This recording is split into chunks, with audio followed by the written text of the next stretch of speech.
All right, good afternoon, agents. We're back together, back to work. Hope you enjoyed the long weekend. Memorial Day weekend was excellent for me.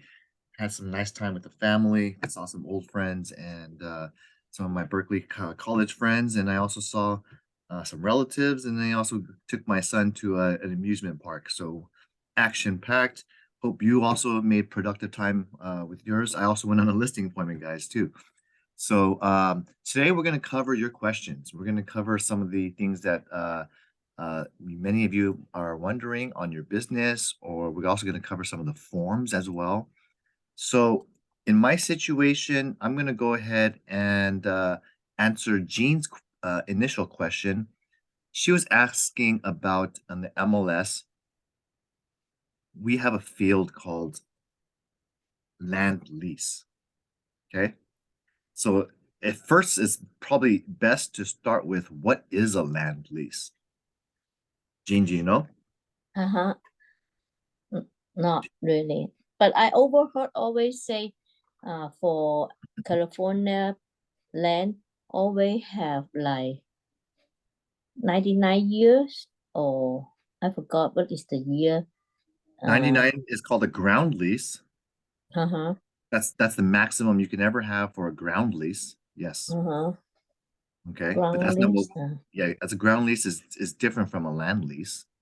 But they could potentially have some commonalities. Yes. So if you pull up any new listing here, there's three new listings on the market today. And I look at this one right here and Farrago in Temple City. Mm-hmm. Will notice that this land lease will say no. Okay. And I can tell you without looking at it. Land lease? No. Right. Uh-huh. So people are asking, what is a land lease? And maybe what is potentially involved in this situation? That's a good question you've had. It's a rare situation to have. So, but I'll still answer your questions because of my knowledge and background. A land lease is defined as in a think of it as a person or entity who has the rights to utilize the parcel, the property, for a specified time and a specified compensation period. Okay.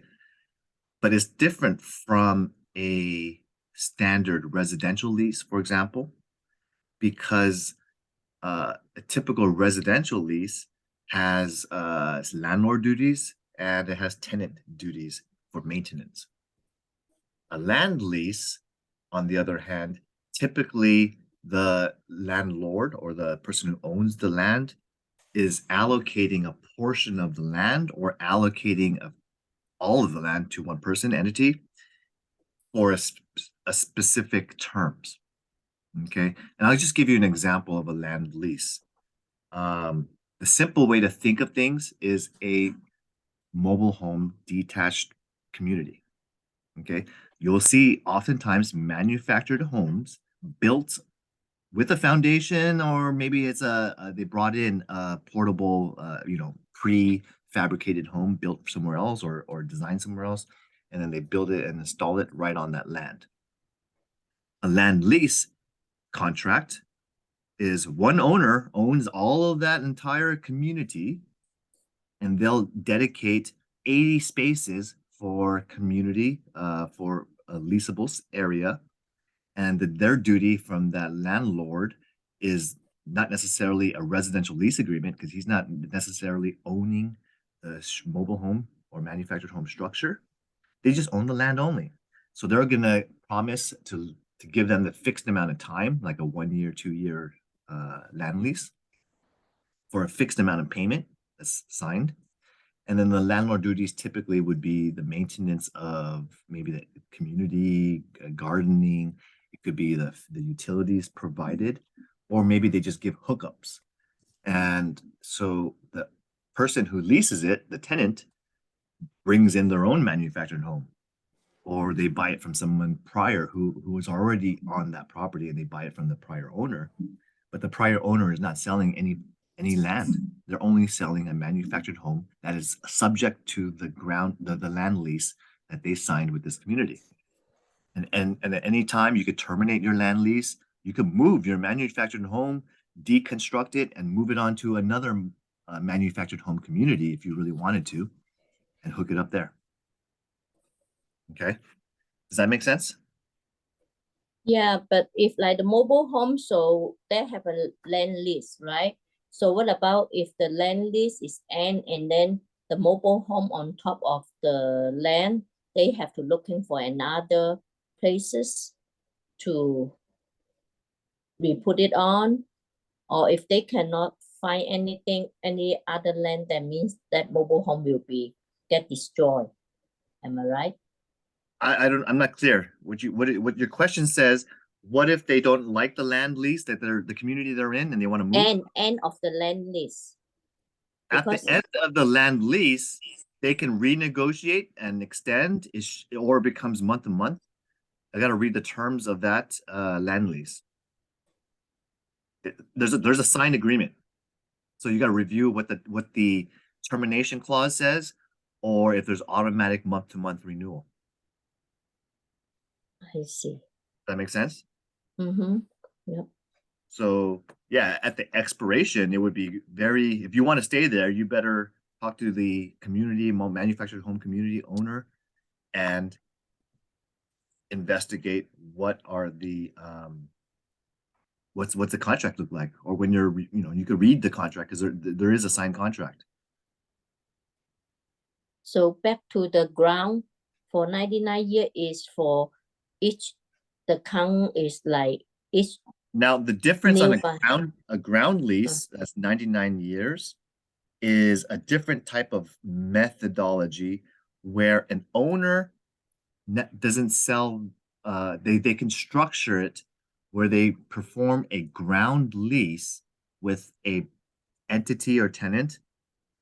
And the difference here is, and the maximum is 99 years, and a ground lease is usually commercial property. And when that happens, what they're doing is giving full rights, authority, and full control, along with the full debt, full maintenance. All of that becomes a burden of the ground lease tenant. So they have the requirement to keep it up and habitate, pay the property taxes, but they also get the benefit of all the income of actually physically having the authority to work with and find who they're going to lease it out to, or if they're going to utilize it themselves, to cooperate with the cities and whatnot. So that's what a ground lease is. Okay. I see. Got it. In certain situations, I'm trying to give you other examples of a land lease in which some agents are saying this one says there's a $600 land lease amount that's probably on top of a $472 a month. Okay, so what kind of property is this? This looks like a nice newer condo in Palm Springs. Okay, and let me see what the APN number says on this property.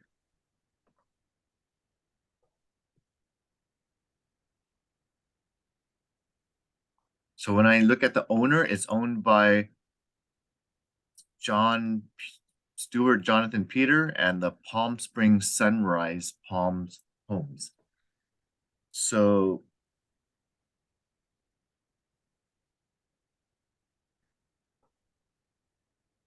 let me try to get into what this type of property is.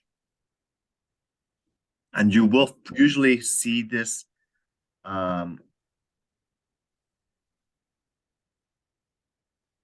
you would probably check other historical sales in this neighborhood to find if anyone supplied a document. The county data doesn't reflect land leases or the terms because that's from party to party. That's a negotiable thing.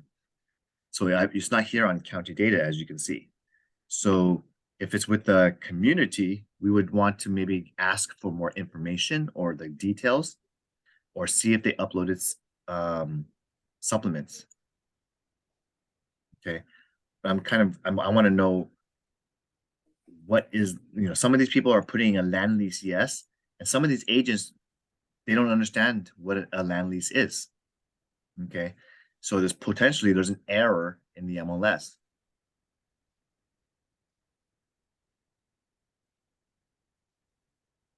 And so this person here, they list two fees and they're saying land lease yes. In this community, they have 223 for the maintenance of the grounds. Mm-hmm. And then they have a second fee, which is for the maintenance fee of, basically there's probably a management going on for water towers, fire alarm systems, trash service, and roof repairs. So there's probably a HOA manager that's taking care of requests and managing this association, splitting it up between the units. So that's what this person is describing, this agent. And I can keep going on and on and on. There's probably a lot of different types of accurate and inaccurate MLS information. Okay. So this person says yes, and they don't know what land lease purchase yes, and then we have to understand and call the agent and figure out more. Land is leased from harbor and has 37 and a half more years left until renewal. So this person seems to have a good idea of what the land lease is like. So in this circumstance, this community right here, right? Mm-hmm. The developer here, because this is from 1974 in Oceanside Harbor. And because this is a harbor or this is a beachside area, it's a special location. The developer probably made some land lease agreement. And that's in this situation, there's 37 and a half more years. If I do the math to 1974, that's to today, that's about 2023. That's Already about 49 years. 49 years. I'm going to just say 50 for easier sake. It's 50 Mhm. years. And then there's another 37 and a half. So a total of around 87 years until from the original agreement. And then it's up to the community to negotiate a renewal. So what about they don't want to renew, and then the building on top of this land, so that means that the community will probably fail to renew, and then it's going to be a litigation. It's going to end up having a court dispute. But if they can agree, because obviously the new lease, the person who owns the land is going to want a higher rent to use another 87 years a lease. So they're going to want a higher rate. Usually the tenant's not going to, the community is not going to want to pay it. And then you're going to get attorneys involved to come to a settlement. That's what's going to happen. wow. Because you're not going to kick all the whatever 50 units away. They're not going to kick them out. There's going to be a big, settlement between landlord and the land lease and the land lessor to come to an agreement if they can't come to it mutually. But it won't kick everyone out to be homeless. It would just require each of whatever the agreement is, that's outside the control. If the court says the rate's going to be this, then they're going to split it up between all 50 units. And then whatever that rate is, they all got to share it. Because that has been disclosed when they purchased the property. They will have read the terms of this land lease. It's included in their documents. It's included in the HOA packet. Is it, it may be happen like, after 37 years, and then this building will be owned by the landlord, landowner. So Correct. maybe it's. And in my understanding of construction during 1970s, buildings aren't really meant to last 87 years. So it might be a good candidate to do a tear down and rebuild. Or you could renovate too, but buildings aren't meant to be 88 years old. Wow, that is 50 individual owner will be lost all the money what they purchased. it can sell before it becomes this problem. It'll be less valuable the closer you get to that date. It'll be less valuable. Mm-hmm. Okay, but you are selling an 87-year-old condo. So, I mean, it is what it is. Hmm. Okay. Yeah. Right? It's weird. Yeah. Thank you. Okay, so that's what a land lease is. And then you can go into a ground lease. Like I can tell you historically, there's a beautiful building right here in downtown LA that's under a ground lease. It's called the Far East Cafe in Little Tokyo. Many of you seen the Far East Cafe is something, and I've shared the story with many of you, that this is a historical monument. Back in the olden days, this was the hotspot for many of the Chinese community who were underprivileged, kind of impoverished, treated with discrimination prior to the 1945 no, I'm sorry, it's 1963, the fair housing laws. So anyway, those laws were not in place yet. And this was over, this is pretty much over 100 years old-ish structure. And as you can see here, the Far East Cafe used to be a hotspot for immigrants to come, have a nice meal. And if they couldn't afford to pay for it, my great-grandfather would provide the meal. They had to work or wash the dishes, but they could at least eat.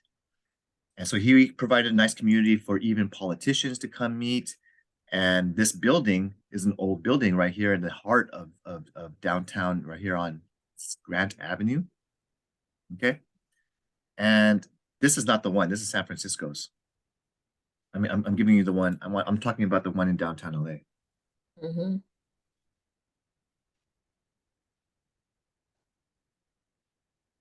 It should be on second.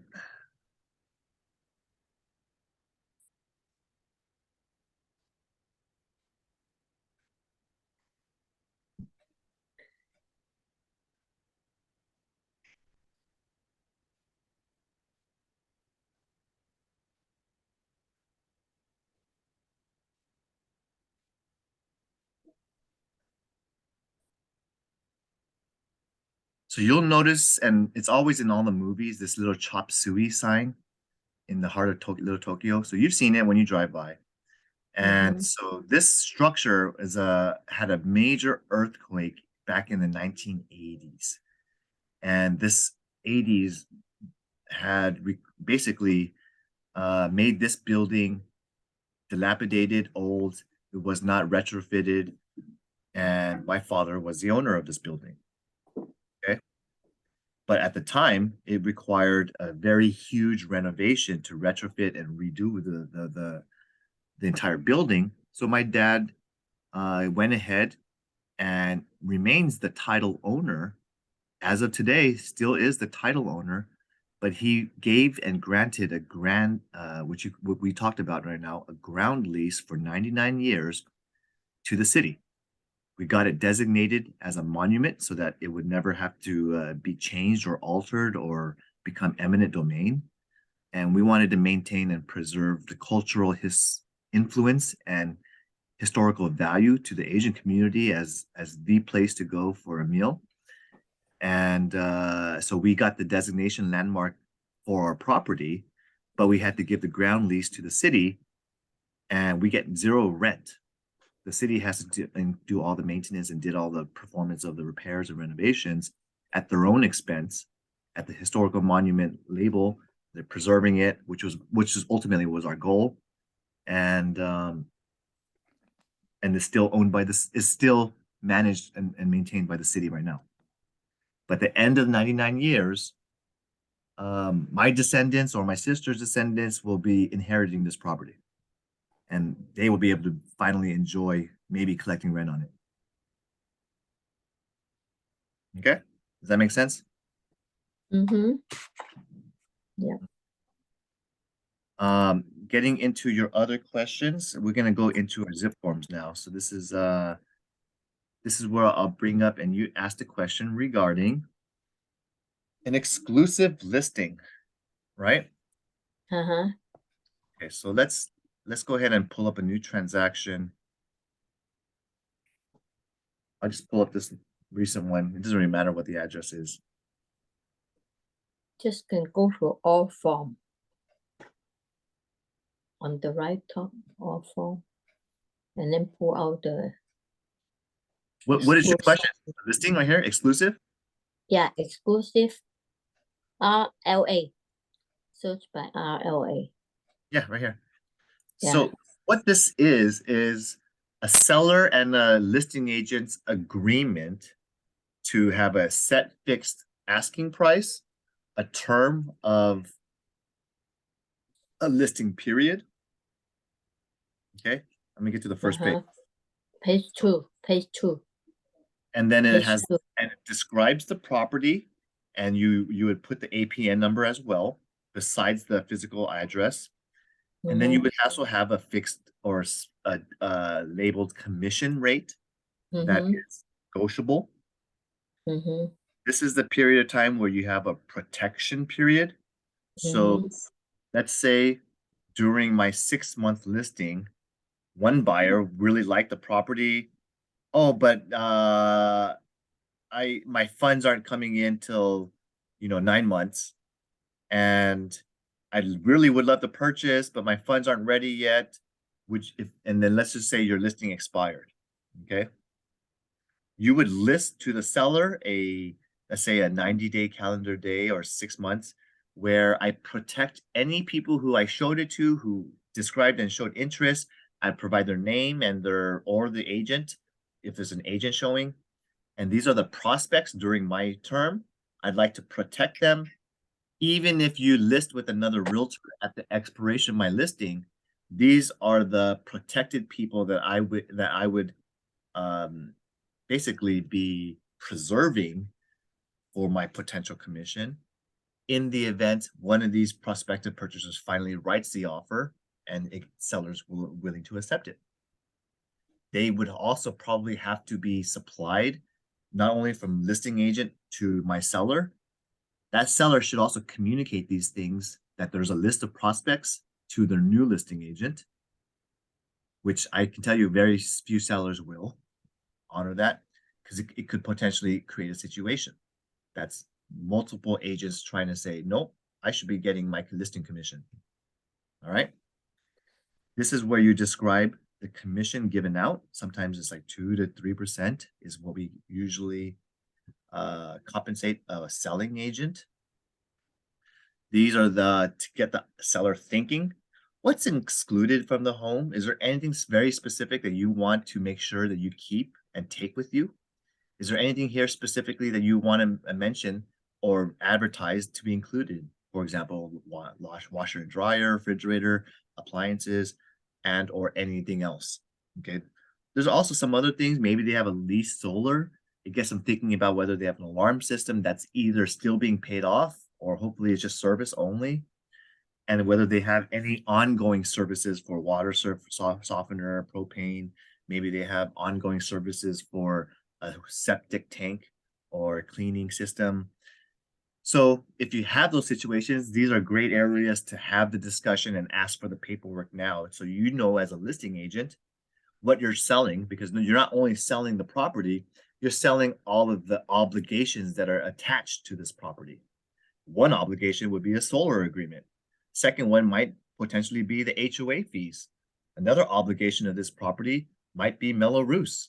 There might be this community set up a bond against the entire community, like you see in Azusa. Or you might even have potentially they have areas that they didn't even think about, but maybe they signed up for a 10-year service agreement for ongoing cleaning of the power washing the solar panels, which is separate from the lease. Maybe it's a service agreement. So you can have all types of things attached to your property and the sellers are not forgot about it. So this is a time to think about it. Make sure you get the paperwork so you can understand what you're selling, and you can also be able to disclose it to a new buyer. Make sense? Yep. Here's, you're going to put CRMLS as the MLS that we are all involved with. And when you come down to paragraph 7, NAR, we belong to clear cooperation policy. So we just leave this blank. Our clear cooperation policy does allow us to put properties in the MLS, advertise it. We can even do coming soon. And if the seller does not want to do it, they can prohibit us from coming soon, and they can check this box. This is the date the seller wants to instruct us to start marketing. And that could be any date planned in advance. We would normally use SELM form to accompany and supplement this listing agreement, because without the SELM form, when you sign a listing as a listing agent, our MLS rules and regulations require us to report the listing within 2 days of signing this listing contract. Many of us sign a listing and we are not planning to put it on the market in the first 2 days. Maybe we need to take photos. Maybe we need to order a title report. Maybe we need to work out some things with the occupants. And maybe we need to do repairs and renovations or paint. That's very, very, very common. So every time you're not going to input it within 48 hours, I highly recommend to plan ahead, sign SELM, and have a target date. That target date of when you're going to start marketing could be 3 weeks from now. It could be longer. It could be shorter. It's negotiable. It's up to the plans that you and your seller is intending to do. It should only take a few days to paint. Oh, it should only do 5 days to obtain this repair or whatever, or my photos. And then we can go ready on the 6th day. Is that good with you, seller? Great. Okay, we'll begin putting it, marketing it active on the 6th day, and then we'll sign this form. Okay, that's all you need to do. And some rare instances, seller will not want to market the property to the public. Possibly that's when they don't want an open house sign. They don't want to notify the tenants or let them know that it's being sold. Maybe they're trying to hide it from some, neighbors. It could be a variety of reasons. If the seller instructs us not to put it on the MLS, that's fine. We can do it. We can honor the seller's wishes, but they got to sign the form. Okay. Kelvin, would you mind to back to the paragraph 6? Benefits of using the MLS. This is Uh-huh. a mandatory. Every listing contract needs to let the seller know there are many benefits when you use the MLS. It gets broadcasted to hundreds of different websites, and all of these posts will share and help promote the views of and knowledge of basically, we call it awareness of your marketing of your property. So if your seller has a goal of receiving market price, then the seller must, the definition of market price is it has the exposure to all willing buyers throughout, globally, that are willing to pay for this property.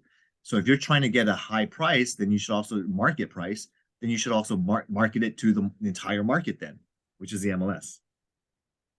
If you choose to get out of the MLS for whatever variety of reasons that you're trying to hide it from a neighbor, your relatives, or from the tenant, I don't care why you want to hide it. Your motivation intent is not important to me, but we need to advise you that there are impacts when you don't put it on the MLS.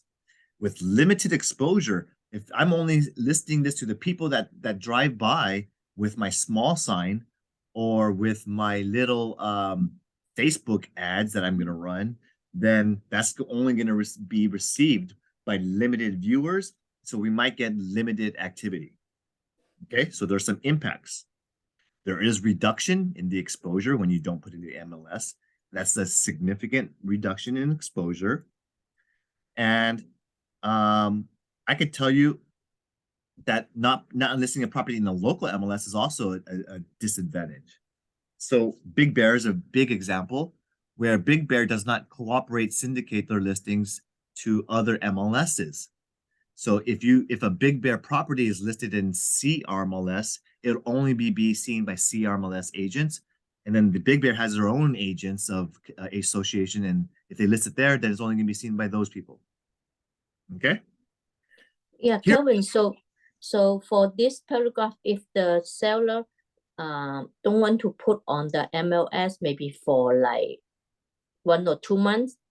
So is the buyer still, the seller still need to put the initial on the Yes. column? Yeah, that's to acknowledge that they read the above. And then you're going to go ahead and check the box where seller is going to, it's up here.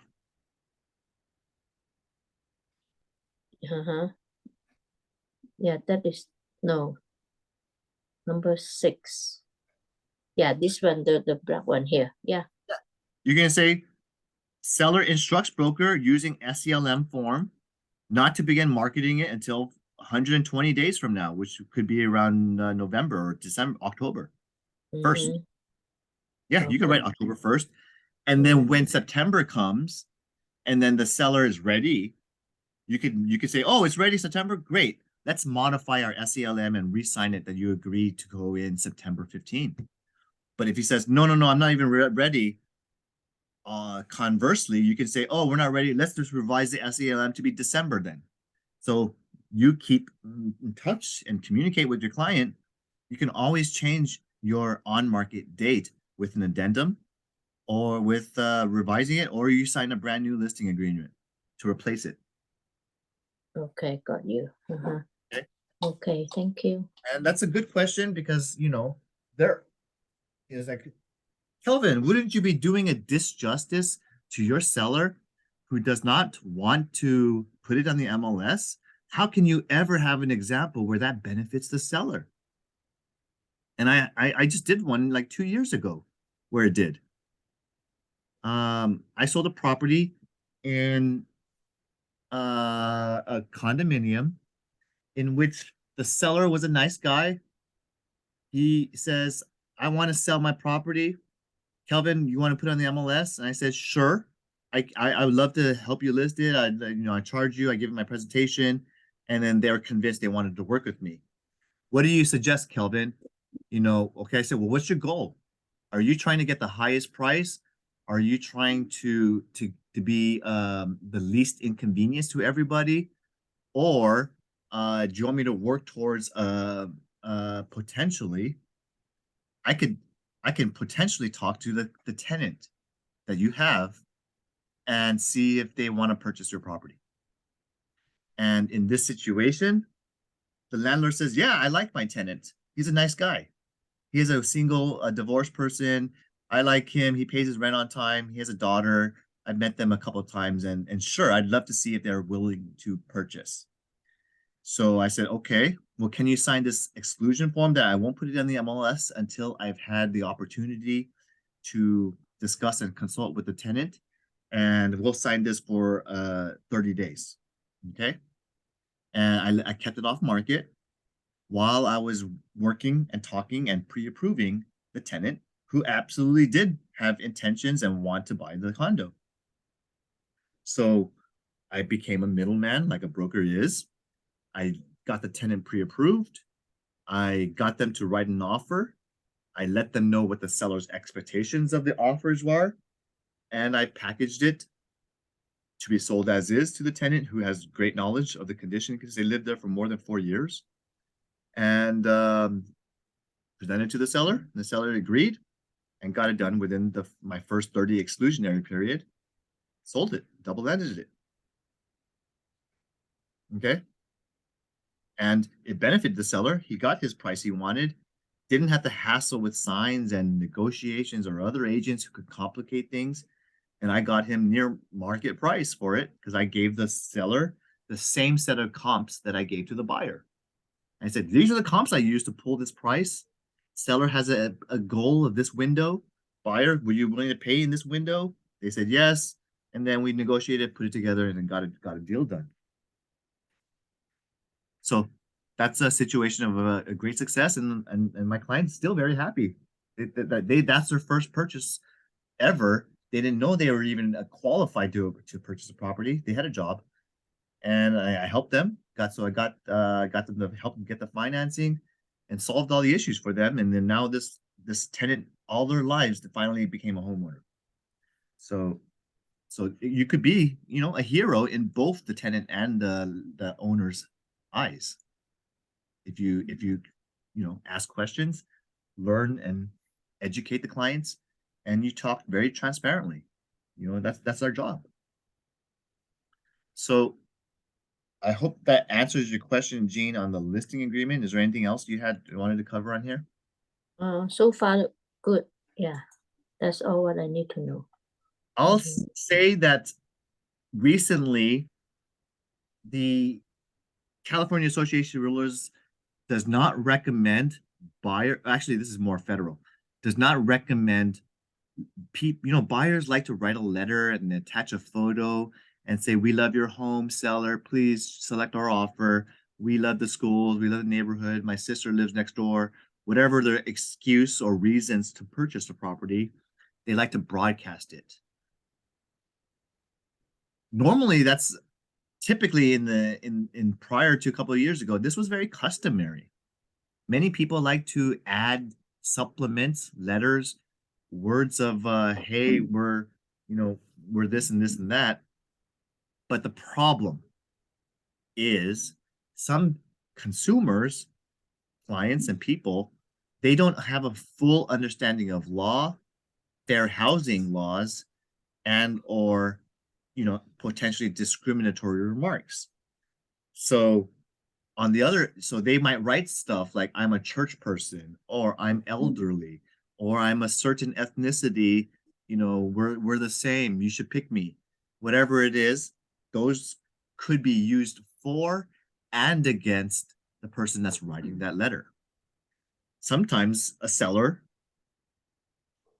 may use some of this information. Oh yeah, I do remember that person. Yeah, I like them. And it helps them get their offer accepted. But sometimes it might rub them off the wrong way, or, oh, these people are a certain race or a class or ethnicity or a gender, or they're gay or straight, whatever it is, they might use this information against them and discriminate against their offer.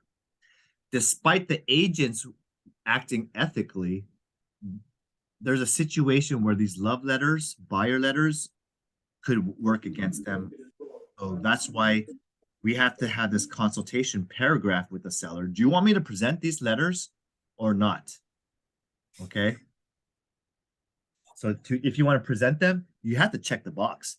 Otherwise, we as listing agents have to remove all the buyer love letters if you leave it blank. Because by default, the seller instructs broker not to present them. We don't want to be the cause of, if you leave it blank, we don't want to be the cause that we included the love letter, we presented it, and then now that information was used for or against that buyer because we forgot to, we didn't follow our duty that we said we're going to take them out. Okay. Yes. Questions on this listing contract or anything else? Any other negotiations or terms, you would add them here. And this is where you can ask the seller to do a variety of things. Maybe I say seller to send a notice to a tenant to vacate by the end of the month. Or I might ask additional terms. I might say, oh, this is where you write if there's a relationship or whatnot. Maybe you have to write things like a broker agrees to take photography and perform marketing at broker expense. Seller to pay for staging and to paint exterior or whatever you want to do repair wise. These are where you say, I'm going to do some duties, you do some duties. All right. All right. So that's the listing contract question. And then I'm going to show you guys another trick. We just covered the commission, the listing RLA commission. Now I'm going to show you another form called commission agreement.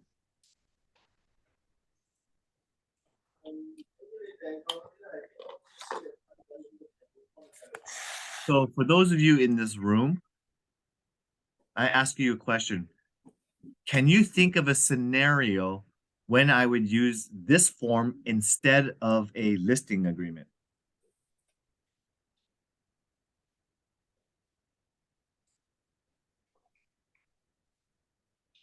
when the seller doesn't want to give you the listing. Yeah. Yes. Ding, ding, ding. Some sellers say, I don't want to give you a listing contract. I have too many friends that are realtors. I don't want to be labeled. I want to have an open listing. I want to do whatever. That's one scenario, correct? So, but seller, I have a buyer who really wants to buy your property. They don't care about the condition, this and this and that. So technically, if you present an offer off market, the seller agrees to work with your client, then you don't need to list their property. We just want to make sure we get paid that they select our buyer. So we would give them this form and then say, this commission agreement is subject to seller signing the purchase agreement of buyer ABC, my client, and I'm representing that client alone. I'm not representing, I might be representing seller, I might not. I don't know what the situation is. But technically, you could be dual agent and you could be a single agent with this form. Another Kevin, time, go Kevin, I have a question. Sometimes I receive this kind of commission agreement from the other buyer's agent. So is everything is normal? Is have a listing in MLS, but still when they submit the offers, this in the transaction document, they still send this one for double. I would tell them this form, I would tell that buyer's agent, please send me the appropriate form. My listing is in the MLS, so please send me a CBC. If this is a property that's off market, that's the correct form. Oh, okay, CBC. Okay. Because that's a cooperating broker form. Okay. Okay. And that's when we're using MLS. You want to use CBC if you're a listing agent. Oh, so that CBC is a recommend we need that one. When it's in MLS, yes. But mostly we didn't use that. You should. Every time I write an offer, you want to include your CBC to confirm the amount in the MLS. It's nice to throw it in. Oh, okay. Gotcha. Sometimes I throw it in when the listing broker only offers $100 compensation or whatever, 1%. I'm not happy with 1% or $100. So I would attach CBC with my offer and ask and request for 2 to 3% or more. So they can agree or they don't agree also. So both chance. If you increase the percentage. Yeah, they can agree, they can counter it, they can not agree. I mean, it's the same, like you're writing an offer. They can agree to it, they cannot agree to it. They can renegotiate, they can send you a counter. Okay. How does it change? Okay. The only thing is that you're not happy with 1% commission. So the only thing that changes is if you want to work with my client, I want to get paid 2.5%. Okay. Okay. So you remind me another form is also like a confidential form. So Sylvia said the other day when she submit the offer, she always attach that confidential form. Like this agent cannot release their buyer's information or offer information. That one we need, right? Another form. Well, there's two confidentiality forms. This one's for commercial, and from a broker standpoint, no, this is not a required statutory form. It's not required for every transaction. Oh, okay. But certain times you might be dealing with confidential information or the person or something like that. So here's an example. One of my favorite basketball players is Kobe Bryant, who used to live here in Orange County. Maybe he's a high profile person, celebrity, or Brad Pitt or whoever. Maybe they don't want the public or the sellers or the listing agents to let them know that they have sending financials, that they're looking in Newport Coast or whatever. So I could submit this offer with this confidentiality that my client is a high profile person. Do not share anything about our data, financials, anything to anyone that's not related to this transaction. So you can try to get this form to let them know. And it is an agreement. Yes, it's Okay. not bad. Or let's say I am delivering confidential information. The price, the terms, maybe it's the tenants, maybe it's the terms of the business, or let's say this property is a multifamily 5-unit apartment and the rental rates, every unit is being charged a different amount. You got to keep that information confidential. So it's nice to respect the parties who are dealing a business, not to give up that information to each tenant or to each buyer, or without them signing a confidentiality before I release this information to you. Okay. Gotcha. Thank you. That's the purpose. Mm-hmm. Any other questions? Because that's really what we're covering right now. Unless you have any other questions, it's near 3 o'clock.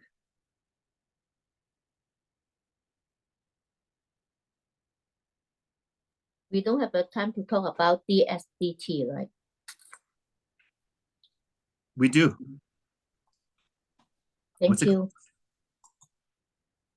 Decision tree, right? Uh-huh. No, DSDT, Defensible Space Decision Tree. Yeah. DSDT. That's what I put up. Yes. Yeah.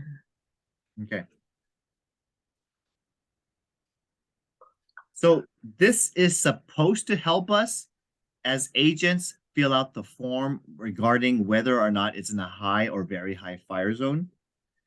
And in many times it actually confuses us. Okay. Yeah. So I'll just very simply, the first thing to go is go to your NHD report. And then you have to look at whether or not it's labeled high or very high. Okay. So that's what it says. Is it in a high or very high area? If the answer is no, nothing else needs to be completed. Okay. So that's the easy part. Most properties are not in a high fire zone. Okay.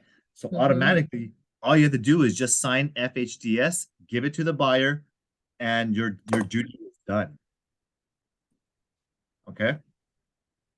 But let's just say for the rare situation, you have a Sierra Madre Monrovia property right at the top of the hills, and you are in a high fire zone. Okay. If it's yes, okay, let me actually go to the FHDS form. I gotta pull that too. That's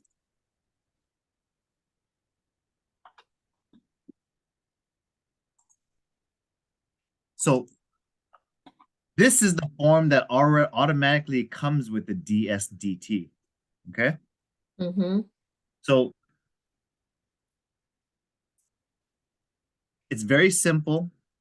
The first question is if you're in a high fire zone, if it's not in meet any condition under 1A or 1B, you can go ahead and just not sign anything else. Okay.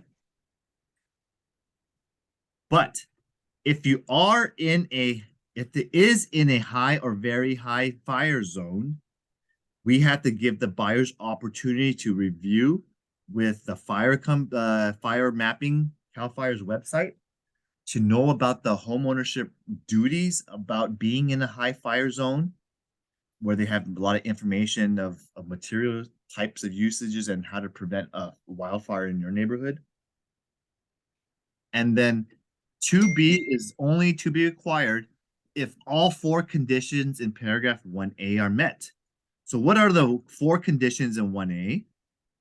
Well, is a property 1 to 4 units? Let's just say it's a house. Yes, it is 1 to 4. Is a seller required to complete a TDS? Yes. Okay, then that's another requirement. Let's say there's only a few sellers that are not required. REO, foreclosure, a bank, per beneficiary who inherited in probate, an irrevocable trust where the inheritant has never lived on the property, Other than that, everybody's got to write a TDS, every seller. So if 1 is met, 2 is a TDS has to be met. Number 3, it's in a high fire zone. And 4, the improvements of the property is before January 1st, 2010, which is most homes are built before 2010.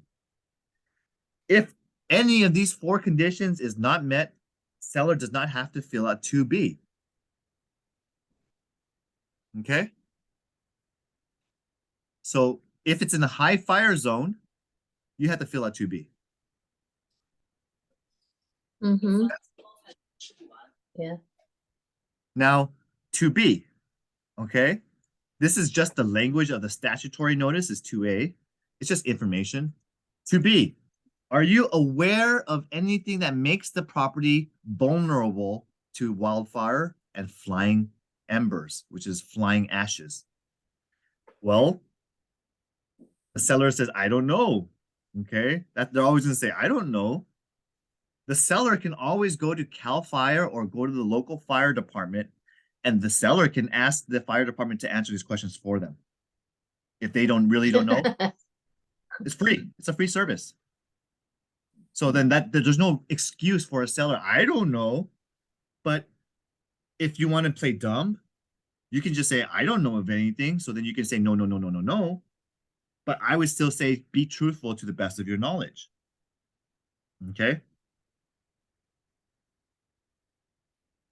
You can have your seller's contractor. They should be able to tell you this too. A contractor should be able to know whether there are single pane or non-temporary glass. They should be able to tell you about the rain gutters having this and that, or the openings in excess of 1/8 of an inch. They can tell you all these information. Okay, it's better to be what is a single pane? a window that only has one set of glass. Most windows have dual pane in our area, and I've seen some triple pane glass in high-end luxury homes. Oh, that is called dual glass, right? Dual pane.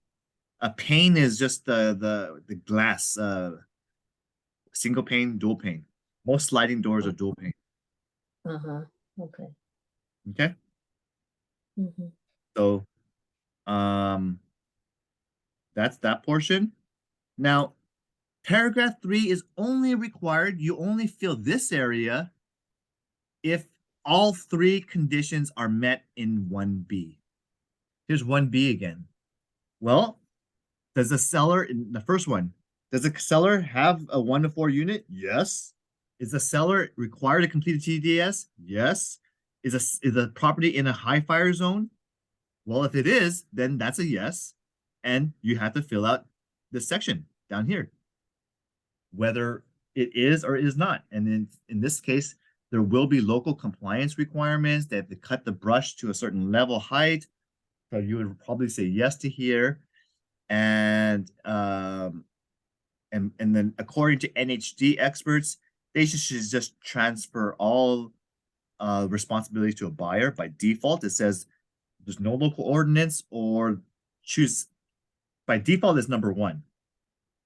But I believe that high fire zones do have a vegetation ordinance management system. So you should probably be checking number 2 or 3. The only difference is 2 has a compliance report that's required during a sale.